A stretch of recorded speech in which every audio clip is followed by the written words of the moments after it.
ये तो आप जानते होंगे, इंडोनेशिया कोयले का सबसे बड़ा एक्सपोर्टर है। और मज़े की बात तो यह है कि ये भाई साहब पाकिस्तान के जिगरी भी हैं।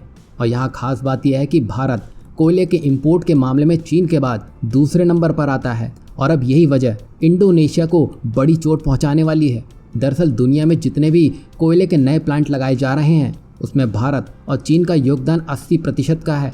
इससे आप समझ सकते हैं कि भारत एक बड़ा खरीदार बना हुआ है जो इंडोनेशिया का चूल्हा जलाने में मदद कर रहा है। अगर भारत से कोयले की डिमांड कम हो जाती है तो आप समझ सकते हैं इंडोनेशिया इतने कोयले का करेगा क्या। और इससे इंडोनेशिया की माइनिंग इंडस्ट्री में भी काले बादल मंडराने लगेंगे।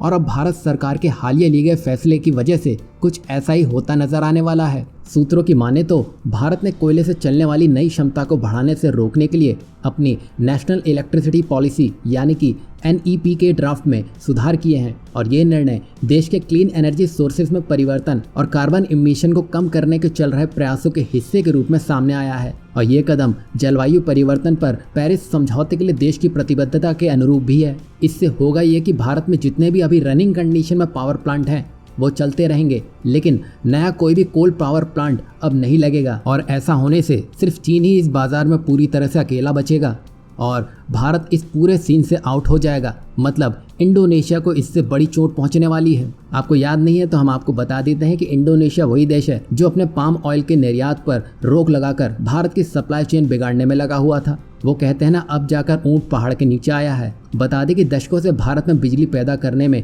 कोयला प्रमुख ईंधन के रूप में सामने आया है। वहीं भारत की इस नीति में बदलाव से इंडोनेशिया, ऑस्ट्रेलिया और दक्षिण अफ्रीका में कोयले की लंबी अवधि की कीमतों और माइनर्स को काफी प्रभावित कर सकता है, क्योंकि भारत दुनिया का दूसरा सबसे बड़ा कोयला आयातक है। कुल मिलाकर नई कोयले से चलने वाली क्षमता को रोकने और रिन्यूएबल एनर्जी सोर्सेज पर ध्यान केंद्रित करने का भारत का निर्णय क्लीन एनर्जी गोल्स को प्राप्त करने और इसके कार्बन फुटप्रिंट को कम करने की दिशा में एक महत्वपूर्ण कदम है जो लगे हाथ इंडोनेशिया की बांसुरी बजाने वाला है।